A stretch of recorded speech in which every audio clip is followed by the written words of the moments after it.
Three, two, one. You ready? You're listening to the Real Pineapple Podcast Network.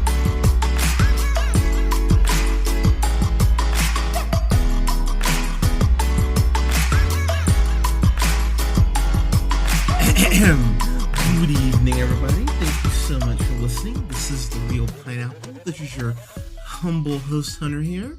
Hope you're all having a great weekend or start to your week.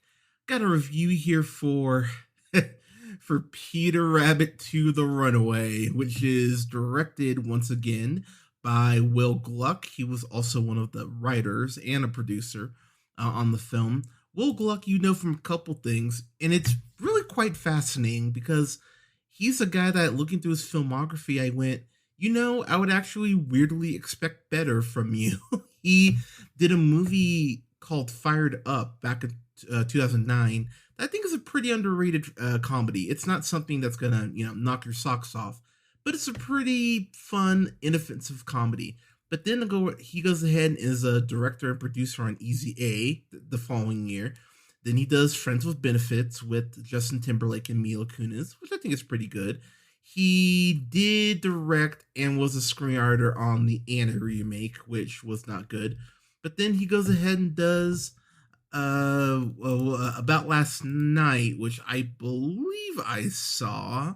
But, that's one with Kevin Hart. And that actually wasn't bad. So, all that to say, it's not like the guy is devoid of talent. And while I didn't review the first Peter Rabbit film, I wasn't crazy about it. It's actually a much darker kids film than I think most parents will realize. But this second film, it's just not good. And that's really my biggest issue with it. I was never offended or angry at it, but it's just dumb. So the plot as it is Peter, voiced by James Corden. And again, I'll be the first to admit, a large part of this just comes from the fact that I don't like James Corden. I just don't think he's really good in most stuff he does. I understand that I think he's a pretty talented singer, as far as kind of doing, musicals and stuff like that. Not The Prom, but he can be good in stuff. Most films and stuff I see him in, I'm just not crazy about him. Even in Ocean's 8 when he popped up, I just went, oh, god damn it, that really sucks. But I digress. He voices Peter Rabbit here, and I will give the movie credit on one front. The film is this is kind of like Twilight's third film, Eclipse, where there's that joke of, Jacob telling Edward, I'm hotter than you, and, the movie being very self-aware. This movie is self-aware, so I have to give it that. But Corden voicing Peter Rabbit, he, of course, is the head of his group of other rabbits, which includes Mopsy, who's voiced by Elizabeth Debicki, Flopsy, of course, who's voiced by Margot Robbie, which I'll be the first to admit, anytime Flopsy talked, I just really didn't hear Margot Robbie's voice, so credit, I guess, to her for being able to hide the accent and just not sound like herself. And then I want to say the other Cottontail, I believe, is Daisy Ridley still. She was Cottontail. It's Amy Horn in this one. But I digress. So Peter is still missing his parents. B, played by Rose Byrne. She gets married to young Mr. McGregor, who's played by Domhnall Gleeson. And I will say, I really enjoyed him in this.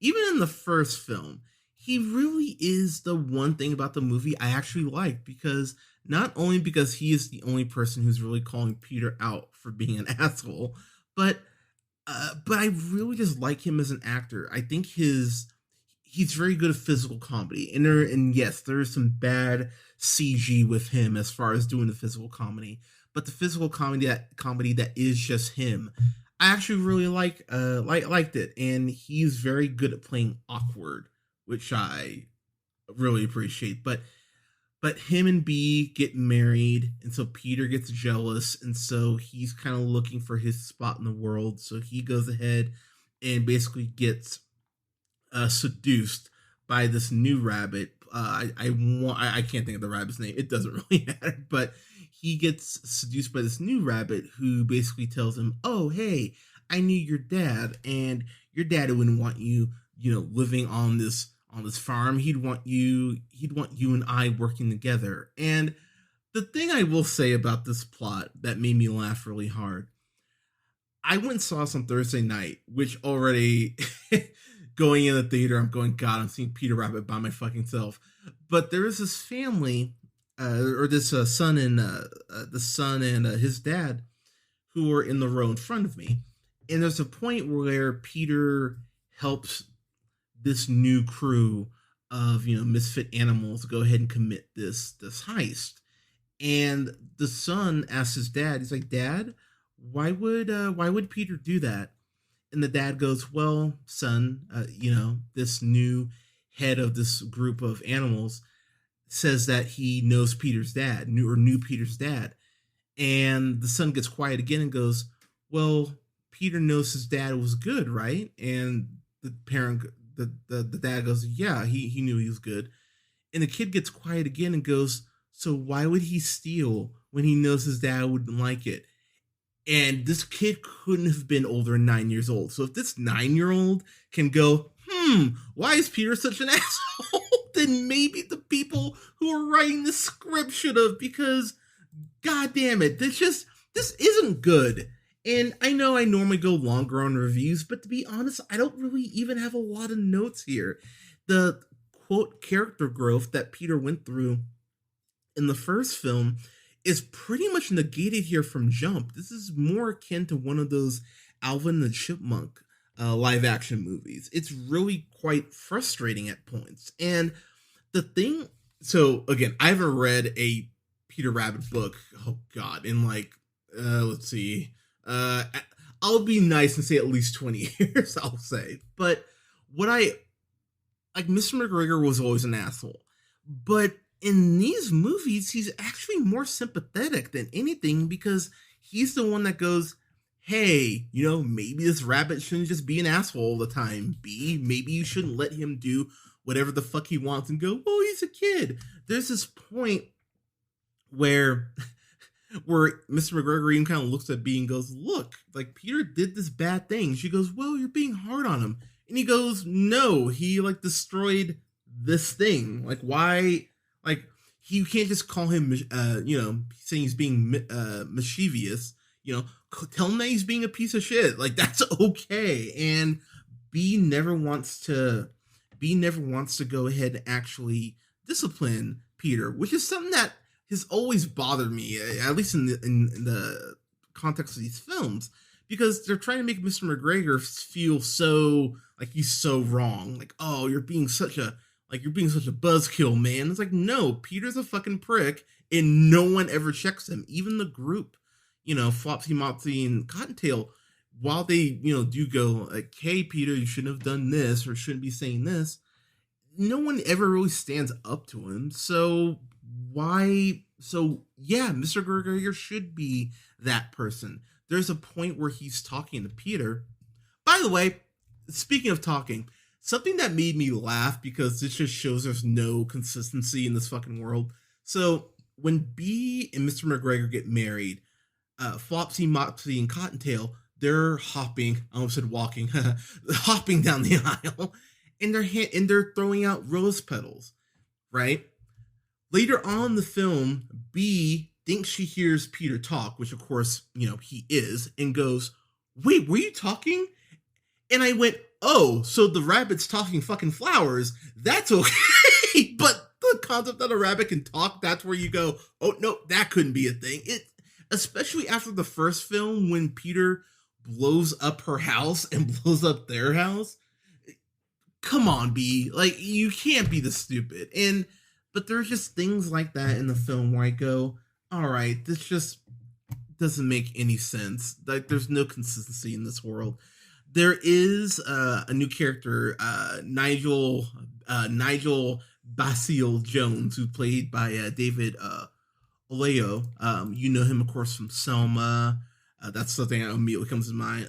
Queen of Katwe, which was that Disney film that was really good, and A Most Violent Year, to name a couple things. He's absolutely incredible, and he's actually the one character outside of Mr. McGregor I really liked in this, because Mr. McGregor kind of has this man crush on him, and there's even this point where Nigel talks about how he's a boxer, and Mr. McGregor goes, "Oh, I box," and he goes, "Oh, really?" So of course that comes around later where they end up boxing each other. But Nigel is this uh, publisher, the head of this publishing group, who wants to go ahead and publish B's books. And so he starts going, oh, these are so cute and timely and country, but, why don't we have Peter go into space and fight aliens and shit like that? And it's quite funny. And he's really good at just being just enough of a dick to get in B's head, but also being so charming that you go, well, maybe I should listen to you.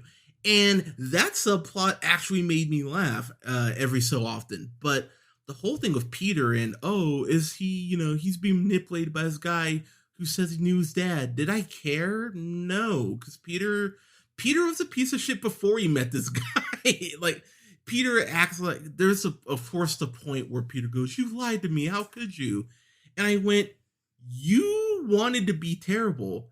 It's not on this guy. You're just easily manipulated. So maybe stop being such a dick." But I've already spent more time talking about this film than I want to. This is the shortest review I think I've done all year because I didn't care. I'm going to be real with y'all. And I wasn't on my phone or doing anything. I watched the movie at Ernest on Thursday night. And just the more I sat there, I went, wow, I kind of just don't like most of this. And even the kids who I saw the movie with, theaters had about 3 people in it. The kids weren't laughing, they weren't chuckling. The kids just sat there kind of quiet, which, is that really what you want in a kids film? So it feels like this is just, bleh. It just is what it is. It's not a good film. So I didn't officially review the first one.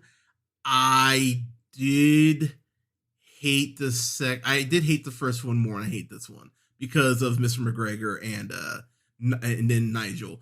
But the way they play B, who's supposed to be Beatrice Potter, obviously, the way they portray her with Rose Byrne, she's so dumb. It's really quite frustrating. This woman who's writing these incredible books that are finding an audience, and she's just so naive in how much of a douchebag Peter is. And it's really just a giant blind spot that even by the end of the film, I went, all right, so you're just going to accept that this doesn't, all right, whatever. I'm going to give this a C. And I'll be honest, that's probably being way too nice, but it's average. I just left the theater and went, I won't remember this in a week. And I'll be honest, good. It is like just a hair over 90 minutes. So that's one compliment I can give it. At least the shit wasn't 2 hours. So there's that. But yeah, really wasted my time in something I'll shockingly never watch again. Watch Penguins in Madagascar. That's way better.